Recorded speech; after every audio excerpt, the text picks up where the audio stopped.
Good Wednesday morning. This is 106.1 KYVZ. Joe Vazurek visiting with Ag meteorologist Chris Sramek at Decision Weather Now, as well as America's Weather Streaming Channel. Chris, hard to believe within less than a week, our temperatures have bounced around and covered the span of about 100 degrees.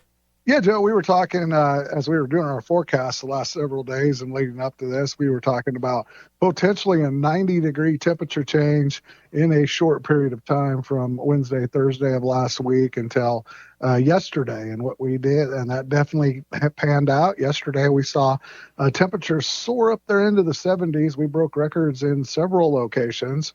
We had a record broken in McCook with 76 degrees. We had 75 in Hill City. Goodland had 77, and pretty much all the records were either tied or broken by a degree or two. Some of those records were dated way back, as we talked, especially the cold ones that we saw with these record temperatures last Thursday morning and Wednesday and Thursday during the days. And those spans officially have been recorded. In McCook, we saw a span go from minus 24 to 76. That was 100 degrees.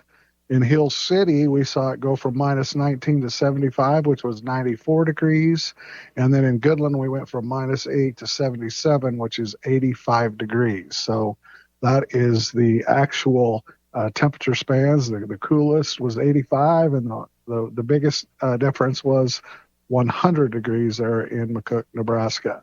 Today is going to be much different. We're going to see temperatures drop about 20 degrees, and what we did is we had a front that went through yesterday evening. That's pushing off to the east. It had some ominous-looking clouds, produced some quick rain showers. You might have got a lightning strike or two out of them, a rumble of thunder.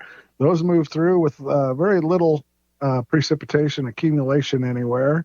And behind that today, we've got northwesterly winds that are starting out pretty light this morning, around 10 miles per hour, but they're going to pick up this afternoon 20 to 30.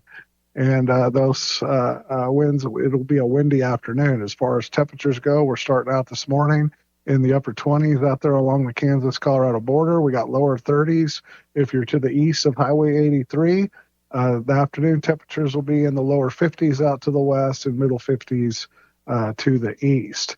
Tonight's lows will drop into the middle to upper 20s, and then tomorrow and Friday, we're going to see a warm-up as high pressure moves back over the area. We'll have west and northwest winds, which is a downsloping direction, so that'll help to the warming. We'll see temperatures climb back up there in the lower to middle 60s, back to above normal readings, but not the 70s, and overnight low temperatures will be in those upper 20s heading into the weekend. Once we get to Saturday, we'll continue to be dry and mild. Temperatures will be a tad cooler. We got a weak cool front going through.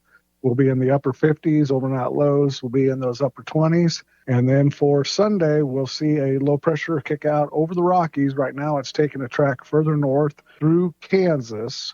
We were talking yesterday going through the Texas and Oklahoma, southern Oklahoma, panhandle region there in Texas, but it looks like it's going to have a northern track.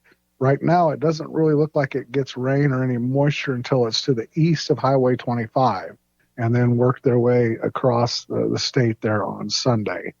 That will be our first chances for rain. Temperatures there on Sunday will top out in the lower 60s. Overnight lows will probably stay above freezing, so that should be all rain. And then as we get to Monday and Tuesday, Wednesday and Thursday of next week, the pattern gets pretty active. We're going to have a couple disturbances that will take kind of a similar track across Kansas or southern Kansas.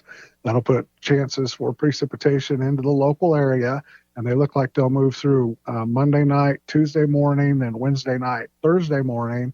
And with that timing, we've got to watch our temperatures. It does look like temperatures will drop from the 60s on Sunday, Monday, into the 40s, that 40 to 45 degree range for Tuesday, Wednesday, Thursday. Overnight lows will be in the middle 20s to upper 20s, so we got to watch whether we're going to have rain or snow. Right now, computers are suggesting that these will be mostly during the day, so we should have temperatures above freezing for more rain. But if they come early in the morning time frame, we could get a shot of snow either on the front side or the back side, depending on where those systems time as they move through. So we're going to keep an eye on them. Both of them have a quarter to a half-inch moisture potential with them, which is pretty decent type storm systems for this time of year, something that we'll definitely take. We don't know if it's going to be rain or snow at this point. And then looking a little bit farther long range, the pattern does remain active. The stuff is coming from the west. It looks like around the 7th and 8th, around the 12th and 13th. That'll keep the precipitation in the forecast, and indication is that we'll go back to above normal temperatures, heading back into those 50s and 60 degree readings, and overnight low temperatures a degree or two above freezing. Once again, that's Ag Meteorologist Chris Sramek at Decision Weather Now, as well as America's Weather Streaming Channel. For KYVZ Radio, I'm Joe Vazurek.